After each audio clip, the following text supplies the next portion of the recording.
আমার বান্ধবীর চেহারা দেখেই বুঝতে পারছেন ওর বোরখাটা একদমই পছন্দ হয় নাই। আজকে সকাল সকালে আমার বান্ধবীরা আমাকে নিয়ে চলে এসেছে বোরখার দোকানে। অ্যাকচুয়ালি গত সপ্তাহে আমরা 3টা বোরখা বানাতে দিয়ে গিয়েছিলাম, যার মধ্যে মরিয়মেরও একটা বোরখা ছিল, কিন্তু আমরা যেরকম ডিজাইন দিয়ে গিয়েছিলাম একদমই সেরকম ভাবে বোরখাটা বানাইনি। মরিয়মের মন খারাপ তো ছিলই, সাথে আমাদেরও মন খারাপ হয়ে গেছে। আরো যে 2টা বোরখা আমরা বানাতে দিয়েছিলাম তাহলে সেগুলোর কি অবস্থা আল্লাহই জানে।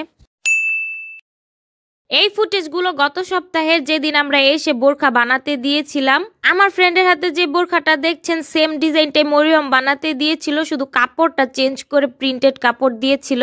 আপনারাই বলেন যেই ডিজাইন দেখে বানাতে দিয়েছিল আর যেই ডিজাইন বানিয়ে দিয়েছি দুইটা কি সেম? সানজিদার আম্মু একটা ব্ল্যাক কালারের বোরখা বানাতে দিয়েছে, সেইটারই মাপ নিচ্ছিল মহিলা।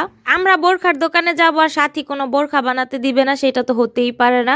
এখন যে বোরখাটা ধরে আছে এই ডিজাইনটা আমাদের সবার পছন্দ হয়েছে। আরেকটা বোরখা এনে দেখাচ্ছিল এই ডিজাইনটা কেমন লাগে। এই বোরখাটা থেকে প্রথম ডিজাইনটাই আমাদের সবার ভালো লেগেছে আর সাথীরও পছন্দ হয়েছে, তো প্রথম ডিজাইনটাই ও বানাতে দিয়েছে। তো কি আর করার, বোরখা যেহেতু বানিয়েই ফেলেছে আর এটা ঠিক করা অনেক ঝামেলার ব্যাপার, আর এক বোরখায় তো আর জীবন যাবে না। পছন্দ না হওয়ার সত্ত্বেও দোকানদারের সাথে কথা না বাড়িয়ে আমরা বোরখা নিয়ে চলে এসেছি। যেহেতু সকাল সকালে এখানে এসেছি আর সবার মনটাও খারাপ ছিল, তাই আমি বললাম যে সকালের নাস্তা আজকে বাহিরে করব। তো 4 বান্ধবী মিলে কাছের এক হোটেলে চলে এসেছি সকালের নাস্তা করতে। এতক্ষণ সবার মুখ কেমন গোমরা ছিল, আর যেই নাস্তা করাতে নিয়ে এসেছি আর দেখেন সবার মুখে কি হাসি। আমরা সকালের নাস্তা করতে থাকি, তোমরা এই ফাঁকে ভিডিওতে লাইক কমেন্ট শেয়ার করে দাও, চ্যানেলটা সাবস্ক্রাইব করে দাও। 3 hours later. খাওয়া দাওয়া শেষে বান্ধবীদের সাথে অনেকক্ষণ আড্ডা দিয়ে আমি চলে আসছি বাসায়। বাসায় এসেই দেখি দুপুরের রান্নার প্রিপারেশন চলছে। আকলিয়ে দেখি ইলিশ মাছ কাটছে। আজকে ইলিশ মাছ ভুনা রান্না করা হবে। আর এইটা কে কে চিনেন বলেন তো?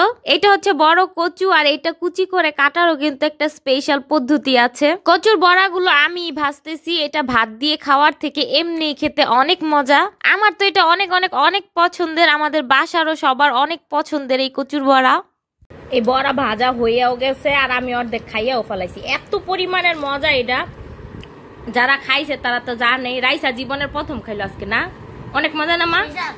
সেই স্বাদ, সেই লেভেলের।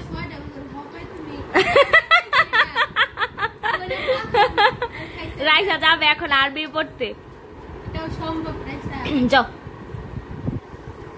খাওয়া শেষ করে পানি খেয়ে তারপরে যাও। আর এই যে আমি খাইতাছি, সেই লেভেলের মজা। আমি আবার চলে এসেছি রান্নাঘরে। এখানে পুঁইশাক ভাজি বসিয়েছি, আর এই পাশে ইলিশ মাছ ভুনাটা আম্মু বসিয়ে দিয়ে গিয়েছিল, আমি শুধু নাড়াচাড়া করে নামাবো।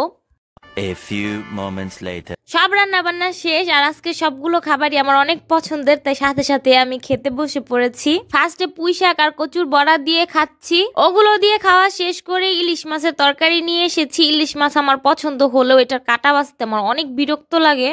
খাওয়া দাওয়া শেষ করে আমি চলে এসেছি ডিপ ফ্রিজ থেকে গুড়ি বের করতে। আজকে আমি তেলের পিঠা বানাবো। গুড়িটা বের করে আমি নরমাল হওয়ার জন্য রেখে দিচ্ছি। নরমাল হলে গুলা গুলে ফেলবো। হালকা কুসুম গরম পানিতে চিনি মিশিয়ে আমি গোলাটা গুলিয়ে নিয়েছি। আমি সবসময় এইভাবেই গোলা গুলি। এখন এটা 2-3 ঘন্টার জন্য এইভাবেই রেখে দিব। 3 hours later. এখন প্রায় বিকেল হয়ে গেছে আর আমি চলে এসেছি পিঠা বানাতে। গুড়িতে পানি মিশিয়ে আর একটু গোলা পাতলা করে নিয়েছি। বিসমিল্লাহ বলে কড়াইতে ছাড়লাম, আর আগে কিন্তু আরো 2টা আমি বানিয়েছি। এই দেখেন একদমই ভিতরে কাঁচা নাই।